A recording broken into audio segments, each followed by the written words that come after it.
Assalamualaikum warahmatullahi wabarakatuh. Waalaikumsalam warahmatullahi wabarakatuh.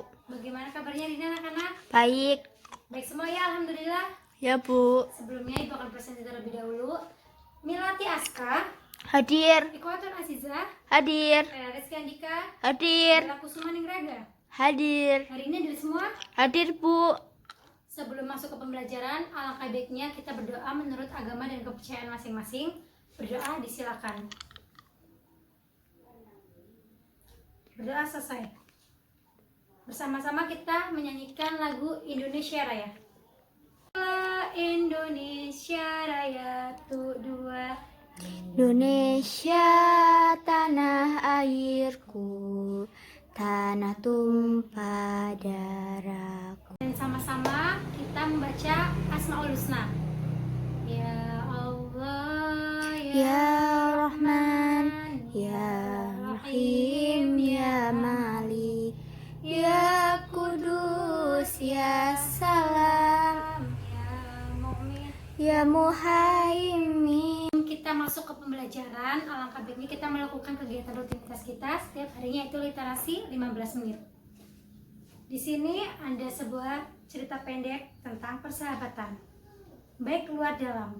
Din, ada Devi tuh di depan nyariin kamu. Katanya ditemuin Gi. Dan nungguin dari tadi. Sahut Devi kepada Dinda yang sedang mengerjakan tugas sekolah di rumah Dinda.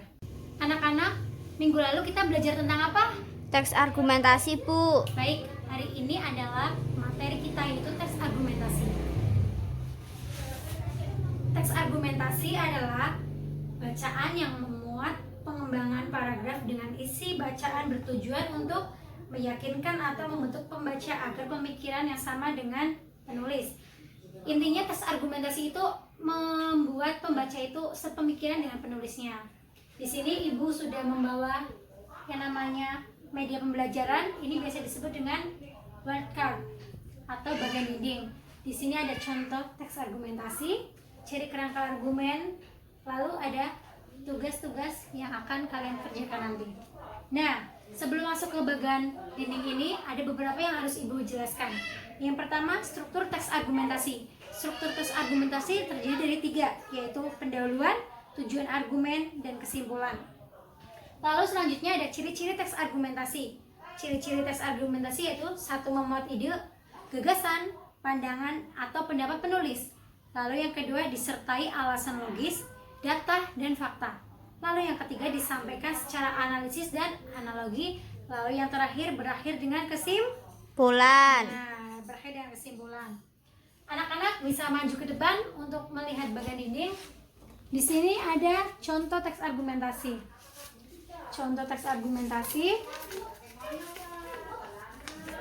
Sifat manusia ibarat padi yang terhampar di sawah yang luas.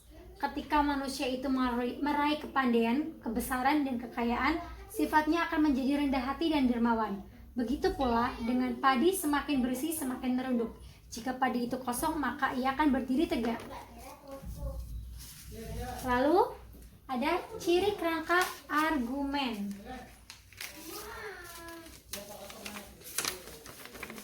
Berisi kalimat yang meyakinkan pembaca, pendapat atau gagasan fakta, tidak membuat subjektivitas penulis, tidak mengandung kalimat emosi, membuat logika dan penalaran, terdiri atas bagian utama, pendahuluan, tubuh argumen, dan kesimpulan. Lalu di sini kalian harus menentukan inti-inti yang terkandung dalam teks argumentasi. Setelah kalian mempelajari ciri kerangka argumentasi, kalian masuk ke tugas. Yang pertama, buatlah teks argumentasi. Lalu tugas keduanya yaitu tentukan kerangka-kerangka dari teks argumentasi yang tadi kalian buat untuk tugas pertama. Gimana anak-anak, paham? Paham, Bu. Ada yang mau ditanyakan? Tidak. Baiklah, kalau tidak ada pertanyaan, setelah kita belajar bersama-sama tentang teks argumentasi, Ibu akan bertanya, apa itu teks argumentasi, Mbak Ines? Teks argumentasi adalah teks yang membuat pembaca setuju dengan penulis. Betul sekali. Ibu kira pembelajaran kali ini sudah cukup, Ibu nyatakan berhasil. Jangan lupa tetap belajar, sekali belajar pada kehidupan, jangan pernah berhenti belajar. Untuk minggu depan kita akan bersama-sama membahas tentang tugas-tugas yang tadi Ibu berikan. Sekian Ibu usaikan. Wabillahi taufiq wal hidayah. Wassalamualaikum warahmatullahi wabarakatuh. Waalaikumsalam warahmatullahi wabarakatuh. Terima kasih, Bu.